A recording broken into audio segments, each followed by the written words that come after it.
बिस्मिल्लाहिर्रहमानिर्रहीम। अस्सलाम वालेकुम। इस्लामाबाद हाई कोर्ट के जस्टिस आमिर फारूक साहब और जस्टिस मोहसिन अख्तर कियानी साहब ने 15 सितंबर की समाअत के बाद तहरीरी फ़ैसला जारी कर दिया है और तहरीरी फ़ैसले में वाज़ेह तौर पर लिख दिया गया है कि नवाज शरीफ मफरूर हैं और उनको इख्तियारी करार देने का प्रोसेस शुरू किया जाता है।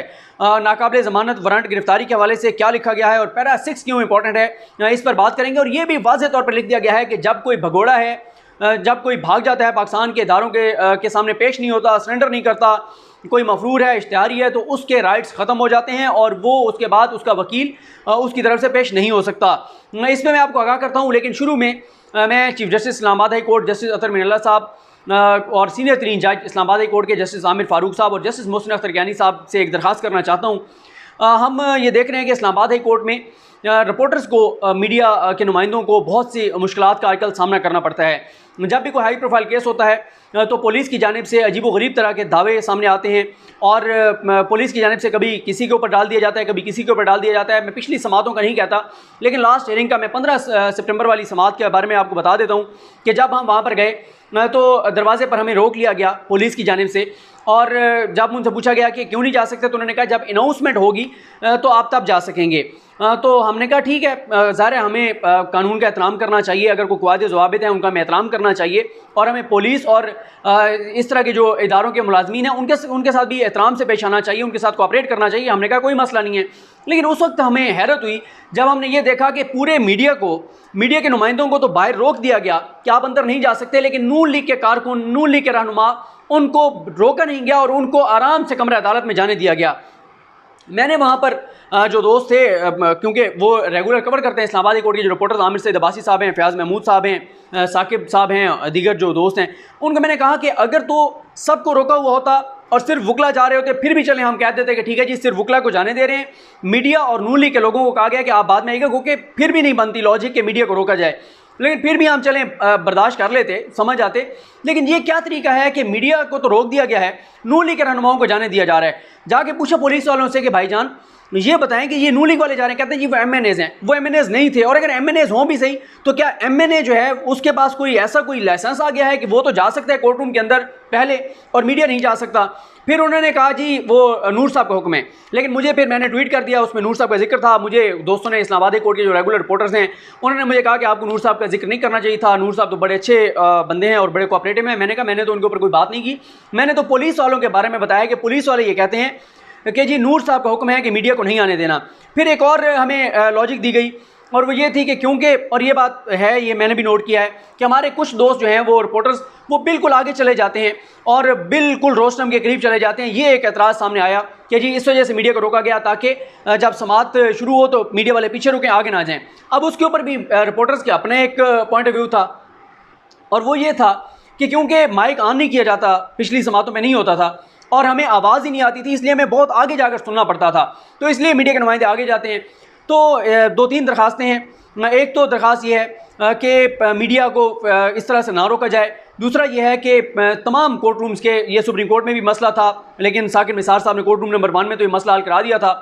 बाकी कोर्ट रूम्स में अभी तक है मसला और वो है साउंड सिस्टम का मसला। साउंड सिस्टम बेहतर होना चाहिए। ज़ाहिर है रिपोर्टर्स ने रिपोर्ट करना होता है, अगर हमें दिमाग से नहीं सुनाई देंगे तो हम नहीं रिपोर्ट कर सकते। साउंड सिस्टम ठीक होना चाहिए, मीडिया को फैसिलिटेट करना चाहिए। मैं यहाँ पर एक चीज़ ज़रूर कहना चाहूँगा, सॉरी, ये ज़रूरी है यहाँ पर ये बात कहना, और वो ये है कि जो इस्लामाबाद हाई कोर्ट के रिपोर्टर्स हैं, इस्लामाबाद हाई कोर्ट कवर करने वाले रिपोर्टर्स हैं, मैं उनको बहुत अप्रिशिएट करना चाहता हूँ। क्योंकि मैं वहाँ का रिपोर्टर नहीं हूँ, मैं तो जब कोई इंपॉर्टेंट केस होता है तो तब जाता हूँ।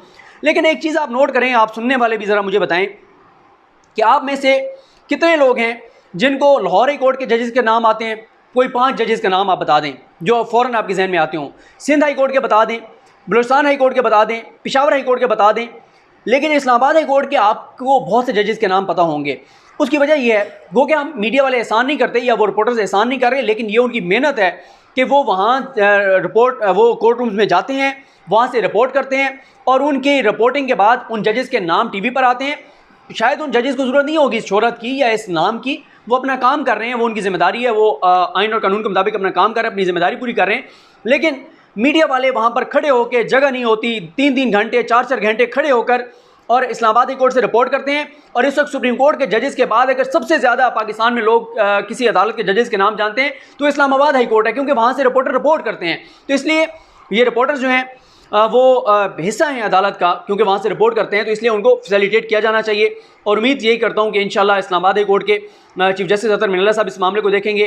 रजिस्ट्रार जो बलोच साहब हैं, मुझे उनका पूरा नाम नहीं पता, क्योंकि कुछ पुलिस वालों ने बलोच साहब पे डाल दिया कि वो रजिस्ट्रार साहब का हुक्म है। कभी कह दिया जाता है कि वो बलोच साहब जो रजिस्ट्रार हैं उन्होंने रोका है, कभी नूर साहब पे डाल दिया जाता है, कभी रीडर साहब पे डाल दिया जाता है, कभी जजेस पर डाल दिया जाता है। तो इस मसले को बहरहाल हल होना चाहिए। और ये मैंने आज इसलिए इतना ज़्यादा इसके ऊपर टाइम लगाया कि हमें बहुत ज़्यादा इसके हवाले से मसाइल का सामना है। हमें ये नहीं पता कि ये हुक्म किसका होता है, लेकिन मीडिया को मसाइल का सामना रहता है और उम्मीद करते हैं कि इंशाल्लाह ये मसला हल होगा। अब मैं आपके सामने मतन रखता हूँ कि इस्लामाबाद हाई कोर्ट ने जो तहरीरी फ़ैसला जारी किया है उसका मतन क्या है। ये 5 सफ़ात पर मुश्तमिल फ़ैसला है। आमिर फ़ारूक साहब और मोहसिन अख्तर कैनी साहब की जानिब से ये जारी किया गया है। और इसमें जनाब ये है कि जी नवाज शरीफ साहब की जानिब से ख्वाजा हारिस अहमद साहब और बैरिस्टर मुनव्वर इकबाल दुगल साहब पेश हुए। नैब की जानिब से एडिशनल प्रोसिक्यूटर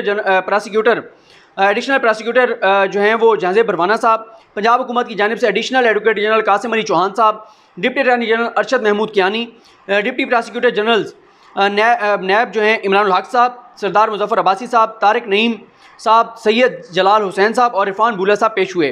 उसके बाद पहले पैराग्राफ में लिखा गया है कि नवाज शरीफ की तरफ से पेशी से इस्तिस्ना की दरख्वास्त में जो इस्तदा की गई वो वैसे लिख दी है इस्लामाबाद हाई कोर्ट ने, जिसमें नवाज शरीफ साहब ने कहा है कि उन्हें खराबी हैसियत की बिना पर ज़ाती हैसियत में पेश होने से इस्तिस्ना दिया जाए। नवाज शरीफ की अदम पेशी की वजह से या तो इस केस की समाअत को मुलतवी कर दे इस्लामाबाद हाई कोर्ट, या फिर नवाज शरीफ की जगह उनके नुमाइंदे को पेश होने की इजाज़त दे और अपील की जो है वो समाअत शुरू कर दी जाए। ये इस्तदा की गई थी नवाज शरीफ के वकला की जानिब से और नवाज शरीफ की जानिब से। पैराग्राफ नंबर 2 में लिखा जाता है कि नवाज शरीफ के वकील का यह भी कहना था कि इस अदालत ने रिट पेटिशन नंबर 2839 में 19 सितंबर 2018 को नवाज शरीफ की सज़ा मुअत्तल करके उन्हें ज़मानत दी थी। यह भी कहा गया कि उस वक्त से नवाज शरीफ ये 19 मेखल अक्टूबर था। यह भी कहा गया कि उस वक्त से नवाज शरीफ को बीमारी के इलाज के लिए बैरून मुल्क जाना पड़ा क्योंकि उनकी ज़िंदगी को ख़तरात लाक थे। वकील ने यह भी कहा कि नवाज शरीफ पाकिस्तान वापस आने और इस अदालत के सामने पेश होने के काबिल नहीं हैं, इसलिए नवाज शरीफ के वकला के दलाइल सुनकर उनकी हाज़िरी से इस्तिस्ना की दरख्वास्त का मेरिट पर फैसला किया जाए, क्योंकि नवाज शरीफ खराब सेहत की वजह से पेश नहीं हो सकते। अपने दलाइल की सपोर्ट में नवाज शरीफ के वकील ने फौजदारी कानून की शिक 423 और बरतानिया के डॉक्टर्स के जारी करदा सर्टिफिकेट पेश किए। पैराग्राफ नंबर 3 अदालत की जानिब से फैसले में लिखा गया है कि नवाज शरीफ के वकील की तरफ से दिए गए दलाइल को हमने सुना है। पैराग्राफ नंबर 4 में लिखा गया है कि नवाज शरीफ ये चाहते हैं कि फौजदारी कानून की शिक 423 के तहत हक़ाइक़ को मद्देनज़र रखते हुए केस का फैसला मेरिट पर किया जाए, क्योंकि हक़ाइक़ ये हैं कि वो अदालत की पेशियों पर हाजिर होने के काबिल नहीं हैं। गैर हाज़िरी की वाहिद वजह तबीयत की ख़राबी है। ये बताया गया है कि नवाज शरीफ का ट्रायल एहतसाब अदालत नंबर 1 में हुआ और उन्हें 6 जुलाई 2018 को सज़ा सुनाई गई, जिसके खिलाफ नवाज शरीफ ने अपील दायर की। इस अपील के साथ आइन के आर्टिकल 199 के तहत सज़ा मुअत्तली और ज़मानत पर रिहाई की दरख्वास्त दायर की गई। अदालत ने वो पिटीशन 19 सितंबर 2018 को मंजूर की। उसके बाद नवाज शरीफ नवंबर 2019 में बैरून मुल्क गए और अभी तक वहाँ हैं क्योंकि उनकी तबीयत नासाज है। अदालत ने यह भी लिखा है कि इस दौरान एहतसाब अदालत नंबर 3 ने 9 सितंबर 2020 को एक और रेफरेंस नंबर 6/2020 में नवाज शरीफ को मफरूर करार दे दिया है, इश्तिहारी करार दे दिया है। एहतसाब अदालत के इस फैसले के हाई कोर्ट में ज़ेर समाअत दरख्वास्त पर असरात के हवाले से भी नवाज शरीफ के वकील ने दलाइल दिए हैं। यानी एहतसाब अदालत ने जो नवाज शरीफ साहब को इश्तिहारी करार दिया है उसका इन अपीलों के ऊपर और इन दरखास्तों के ऊपर क्या असर पड़ेगा, इसके हवाले से उन्होंने दलाइल दिए। उसके बाद अदालत ने यह वाज़ेह किया है कि यह तयशुदा कानून है कि कोई शख्स चाहे किसी और मुकदमे में कानून का भगोड़ा या मफरूर करार दे दिया जाए, इश्तिहारी करार दे दिया जाए, तो कानूनी अमल या झेली कानून के तहत हासिल हकूक़ वो खो देता है, उसको वो हकूक़ नहीं रहते। अदालत ने इस हवाले से हयात बख्श बनाम रियासत केस का हवाला भी दिया है। पैराग्राफ नंबर 5 अल अज़ीज़िया रेफरेंस का जिक्र करते हुए अदालत ने लिखा है कि इस केस से जुड़ी एक और अपील नंबर 1/2019 में नवाज शरीफ को दी गई ज़मानत ख़त्म हो चुकी है और उन्हें अदालत के सामने हाजिर होने का हुक्म दिया गया है। अल अज़ीज़िया रेफरेंस में भी हाजिरी से इस्तिस्ना की दरख्वास्त उसी दिन दी गई जो निपटा दी गई है और फैसले में कहा गया है कि नवाज शरीफ को पहले अदालत के सामने पेश होना होगा, इसके बाद कानूनी अमल मुकम्मल होने पर उनकी अपील मेरिट पर निपटाने का फ़ैसला किया जाएगा। पहले सरेंडर करेंगे, उसके बाद फिर मेरिट पर जो है वो फैसला किया जाएगा। अदालत ने यह भी लिखा है कि एवन फील्ड रेफरेंस में भी वही सूरत हाल है, क्योंकि नवाज शरीफ मफरूर करार दिए जा चुके हैं लेकिन वो हाजिरी से इस्तिस्ना मांग रहे हैं। ये दरख्वास्त गलत फहमी की बुनियाद पर दायर की गई है। पैराग्राफ नंबर 6 ये बहुत इंपॉर्टेंट है। आपको पता है आर्टिकल 6 का बड़ा जिक्र आता है हमारी सियासत में गद्दारी के लिए, वो जो आर्टिकल 6 है। फिर शिक नंबर 6 का उस वक्त बड़ा जिक्र हुआ था जब मौलाना फजल रहमान साहब का वो आज़ादी मार्च था और उसमें एक फ़ेक डॉक्यूमेंट आ गया था और शिक 6 का बड़ा उसमें चर्चा रहा। फिर ये पैराग्राफ नंबर 6 भी बहुत इंपॉर्टेंट है। इसमें लिखा गया है कि जो कुछ फ़ैसले में वाज़े किया गया है इस बिना पर हाज़िरी से इस्तिस्ना की दरख्वास्त निपटाई जाती है। ताहम ये वाज़े किया जाता है कि नवाज शरीफ की तरफ से फ़ौजदारी कानून की शिक 423 के तहत नुमाइंदा मुकर्रर करने की दरख्वास्त नवाज शरीफ की अदालत में हाज़िरी के बाद मेरिट और मरवजा कानून के मुताबिक देखी जाएगी। पहले उनको इश्तिहारी करार दिया जाएगा, इश्तिहारी करार देने के बाद अदालत ये फैसला करेगी कि उनकी अपीलें मेरिट पर सुननी है या नहीं सुननी। इस हवाले से मैं 2 वीडियोज़ में पहले आपको एक्सप्लेन कर चुका हूँ कि ये बहुत इंपॉर्टेंट है कि अदालत उनकी दरखास्तें मेरिट पर सुनती है या नहीं सुनती। कि नैब का अब तो मौक़िफ़ यह है कि नवाज शरीफ की अपीलें मुस्तरद कर दी जाएँ। एक ऐसा शख्स जो भगोड़ा है, जो कानून से भागा हुआ है, जो मफरूर है, जो इश्तिहारी है, जो आने को तैयार नहीं है, जो सरेंडर करने को तैयार नहीं है, तो उसकी दरखास्तें उसकी अपीलें ना सुनी जाएँ। ये टेक्निकल फ़र्क अपील और दरखास्त का भी मैं एक वीडियो में आपको बता चुका हूँ। उसके बाद अदालत कहती है कि क्योंकि नवाज शरीफ अदालत में मौजूद नहीं है, एवनफील्ड में रेफरेंस में उनकी सज़ा मुअत्तल है, उनके नाकाबिले ज़मानत वारंट गिरफ्तारी जारी किए जा चुके हैं।